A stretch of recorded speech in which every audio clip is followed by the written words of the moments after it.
Praise the Lord. We are going to record a series of talks on anger, what anger does to us, the root cause of anger, the consequence of anger, and how we can work on getting out of anger. So, what are the basic types of anger? That will be the first message. We will start with that and move on to the other topics about anger. The basic types of anger. Now, there is anger that is also that comes from God. God from time to time gets angry with people. Parents get angry with children, and we also get angry from time to time. Some people get angry every day, some people get angry for no reason, and some people find it very hard to control their anger. They are always angry, they are always in a state of anger. They can never express their love, they can never be kind to people, but they are given to anger. They have given themselves to anger. They are uncontrollably angry.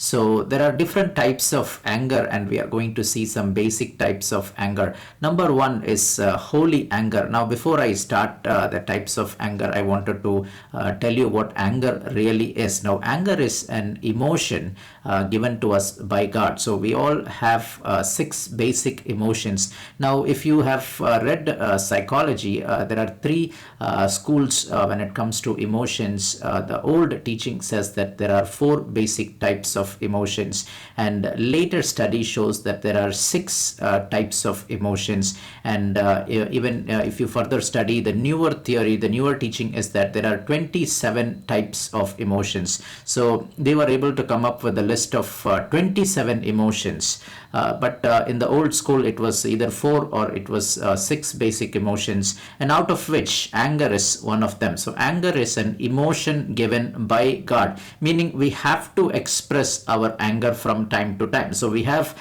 permission to express our anger. So permission to express our anger in a good way, in a positive way, in a productive way. So we will look at some of the good anger that is in us, how we can express it positively, and then we will look at some areas where we express our anger in a negative way, the negative causes of root causes of anger.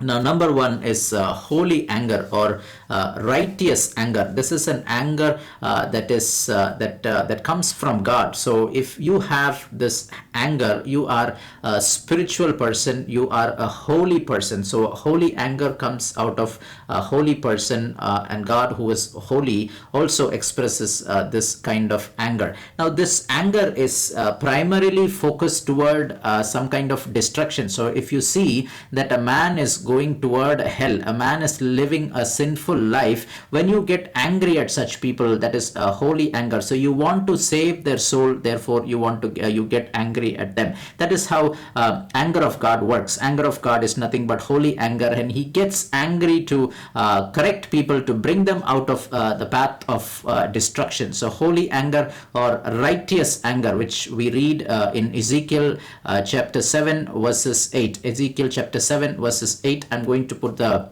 scripture on the screen for you to read. So that is holy anger or righteous anger. Now the second kind of anger is, again, it is a good kind of anger, which is anger out of love, anger for discipline. Now this is an anger also you see in God and also amongst human beings. In fact, you will see this with all kinds of people, especially even atheists or Hindus or Muslims. All people have this anger out of love. This is usually you will notice that this kind of anger is geared towards the children. A parent getting angry with the child because of love. Now the goal is to correct the child from getting destroyed. The goal is something for this earthly blessing. So if a child studies well, that mother or father is happy, but the child is not studying, the mother or father tend to get angry because they don't want the child to lose out on the blessings of this life, a good job, a good career, making money. So that is the aim, that is the final goal of a parent, is to make sure the child can reach up to that level. So wherever there is a hindrance or a diversion from that goal, the father and mother will get angry at the child. So anger that is born out of love. Anger as a discipline. So discipline is also it's a kind of anger. So Isaiah 54 verses 7 and 8. Isaiah 54 verses 7 and 8. So anger out of love. Anger out of love. Now those are the two good kinds of anger. Even it can be between a husband and a wife.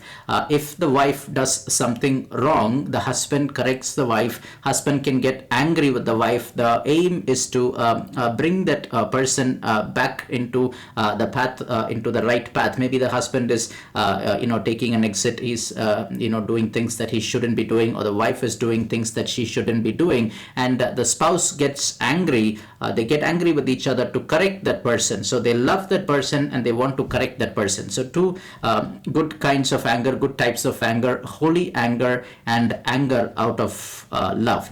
Now the third type of anger, now we will move toward bad anger or negative anger. The root cause is all negative things in us. It is not out of love. It is not because we are holy, but because of some bad fruits in us. And we are going to see these bad fruits, and you will also get an idea why you are getting angry and how you can overcome your anger. So when you work on these underlying causes, the root causes of your anger, you will be able to slowly overcome your anger, and you will get less and less angry. The third type of anger is anger because of pride.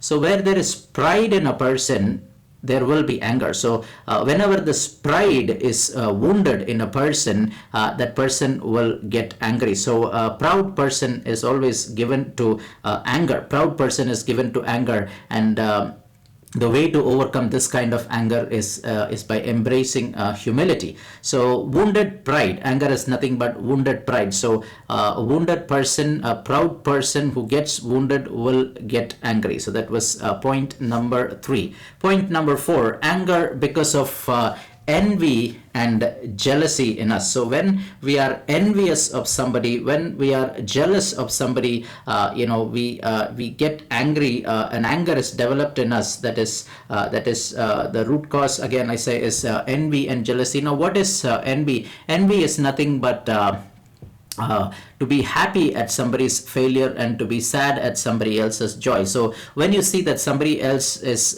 succeeding well in life, doing well in life, and you are sad because of their success, then that is envy. And at the same time, when you are happy that something bad has happened to that person, a downfall in the person's life, and you're able to rejoice and be happy at their downfall, then that is envy. So envy is joy at somebody's loss, and sadness at somebody's gain. So when you have an anger, when you have envy and jealousy in you, it is going to produce anger in you. So anger because of envy and jealousy, we see in the book of 1 Samuel chapter 18 verses 6 to 9. I will leave the passage on the screen for you.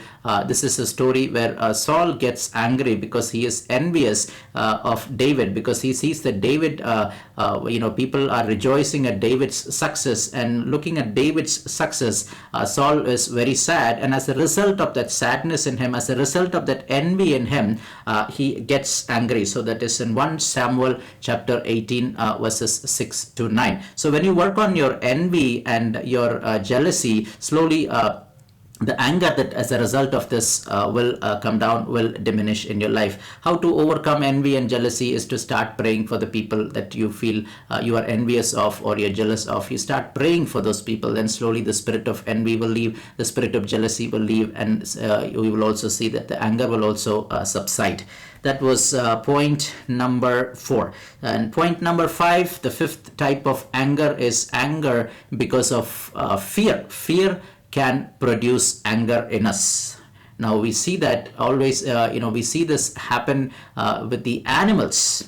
If you see a snake is going its way, you go try to disturb that snake, the snake is going to angry and go start to bite you. Now the reason is because the snake initially is scared, because it is a defense tactic that the snake uses to fight its fear. So it is scared of you, so it starts to attack you. So fear can produce anger in us. Some people, as a result of their fear, show their anger. So fear is manifested as anger in people. So we we read in Matthew chapter 2, verses 3 and 16. Matthew chapter 2, verses 3 and 16. Read this, let's read this, and you can listen carefully. So it says, King Herod, hearing this, was frightened, and all Jerusalem with him. Then Herod, seeing that he had been fooled by the Magi, was very angry. So he was scared initially, and because of that fear, there was anger in him. Anger came out, manifested in him. So when you want to overcome anger, which is a result of fear, you need to work on the fear. So when you overcome your fear, your anger will also subside simultaneously. Amen. Praise the Lord. So that was anger, a type of anger, point 5. Now point 6, anger because of impatience. So when we are impatient, it can also result in anger. It can come out as anger.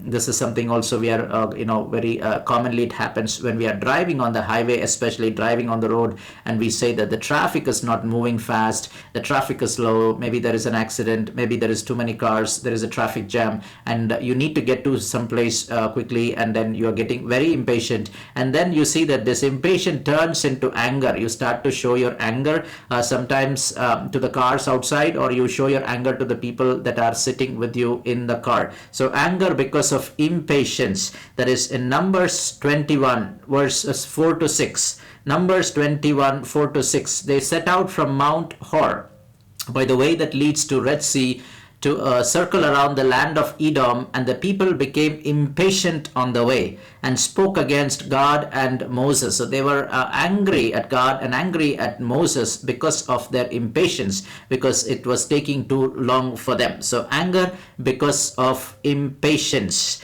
Now the next kind of anger because of discomfort. So discomfort can also lead to anger. This is because when we are used to a comfortable lifestyle, even a small amount of discomfort can produce anger in us. So for example, you're always used to living in an air conditioned room. You're used to it, and suddenly one day there is no power, there is no air condition, and there's very hot outside, and you can start to feel the heat, and this discomfort can produce anger in you. It can produce anger in me. Or you go to a place where there is no air conditioner, and you start to sweat, and then you are getting angry. So discomforts in life can produce anger in us. The next type of anger that was I believe that was point number 7. So point number 8, anger because we are hurt and wounded. Anger because we are hurt and wounded. So when we are physically or emotionally wounded, that can also produce anger in us. So for this we need to get a healing, emotional healing, or even a physical healing, so for that anger to subside.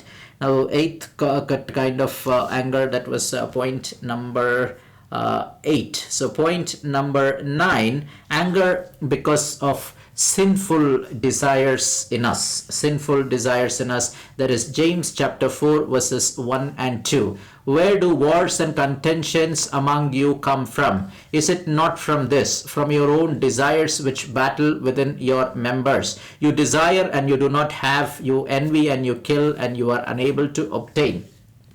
This example I can give you is, little children, when they have desires, many desires in them, they want to play the computer, their video games, they want to play on the iPad or the phone or those gadgets, and suddenly you pull away those gadgets from them. They get very angry at you because they have these desires in them. So they have all these desires, and once these desires, you take away those privileges, they get angry. They can, you turn off the TV, they can get angry. So because of sinful desires in us can produce anger. Now the 10th point is anger because of unfulfilled desires. Unfulfilled desires, that is in 1 Kings chapter 21 verses 3. Unfulfilled desires in life. So as a child, you did not get the privileges of life because maybe your family, your poverty, and there are many unfulfilled desires in life. Slowly it can turn you into a very angry person. So